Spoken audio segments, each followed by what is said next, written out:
வணக்கங்க. இந்த history comment video வந்து கண்டினியூஷன் ஆஃப் பார்ட் 1ங்க. ஸோ அதனால் பார்ட் 1 வீடியோ பார்த்துட்டு இந்த வீடியோ பாருங்கள், உங்களுக்கு நல்லா புரியும். இந்த ஹிஸ்ட்ரி கமெண்டில் இன்னொரு பேராமீட்டர் இருக்குங்க. அது என்னென்னா இஸ்ட் கண்ட்ரோல்.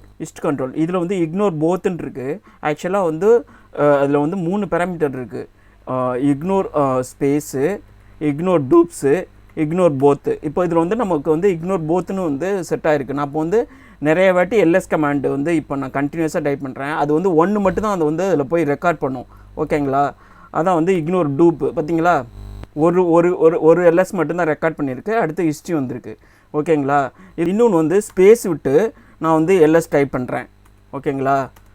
ஸ்பேஸ் விட்டு எல்எஸ் டைப் பண்ணுறேன். டிஎஃப் ஸ்பேஸ் விட்டு டிஎஃப் மைனஸ் கேஹெச் அப்படின்னு ட்ரை பண்ணுறேன். இது எதுவுமே வந்து ரெக்கார்ட் ஆகாது. ஏன்னா வந்து இக்னோர் போத் நம்ம வந்து இது வந்து இக்னோர் ஸ்பேஸு. ஓகேங்களா? இப்போ நான் ஹிஸ்ட்ரி போட்டு பார்த்தேன்னா இந்த 3 கமாண்டுமே இதில் இல்லை பாருங்கள். ஒன்லி எல்எஸ் இருக்குது, அடுத்து வந்து ஹிஸ்ட்ரி இருக்குது. டிஎஃப் கேஹெச் நான் வந்து என்ட்ரு பண்ணது இதில் இல்லை. ஏன்னா அது ஸ்பேஸ் விட்டு நான் என்ட்ரு பண்ணேன். அதனால் வந்து ஹிஸ்ட்ரியில் வந்து கேப்சர் ஆகாது. அனதர் திங் வந்து இப்போ நீங்கள் வந்து ஹிஸ்ட்ரி என்ட்ரு பண்ணுறீங்களே, ஹிஸ்ட்ரி கமாண்ட் ரன் பண்ணுறீங்க. சப்போஸ் இந்த வந்து எனக்கு ஒரு பர்டிகுலர் கமாண்ட் வந்து எனக்கு வந்து ஹிஸ்ட்ரியிலேருந்து போகணும் அப்படின்னா ஹிஸ்ட்ரி போட்டு -d போட்டு அந்த ஈவெண்ட் ஐடி கொடுத்தீங்கன்னு வச்சுக்கோங்க. ஃபார் எக்ஸாம்பிள் 1788 கொடுத்தோன்னா அது டிலீட் ஆயிரும். இப்போ அந்த 1788 வந்து எக்கோ ஹிஸ்ட்ரி டைம் ஃபார்மேட் இருக்குங்களே, அதை நான் இப்போ ஹிஸ்ட்ரியில் போய் பார்த்தோன்னா இருக்காது பாருங்க.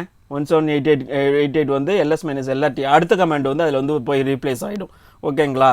இப்போ வந்து எனக்கு வந்து ஃபுல் ஹிஸ்ட்ரியை நான் கிளியர் போட்டோன்னு வச்சுங்களேன். -c போட்டோன்னு வச்சுங்க, எல்லா ஹிஸ்ட்ரியும் கிளியர் ஆகிடும். நான் அப்போ போயிட்டு ஹிஸ்ட்ரியை பார்த்தோன்னா எந்த கமாண்டுமே இருக்காது. ஓகேங்களா?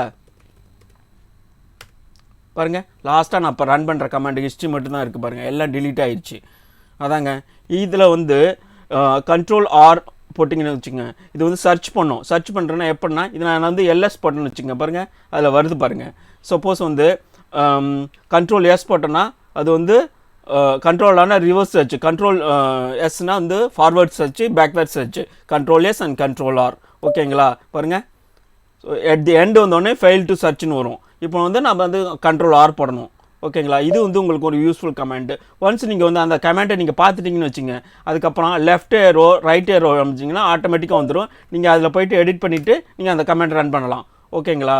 ஸோ அவ்வளோதாங்க history comment. Please subscribe to my channel. Thank you for வாட்சிங்.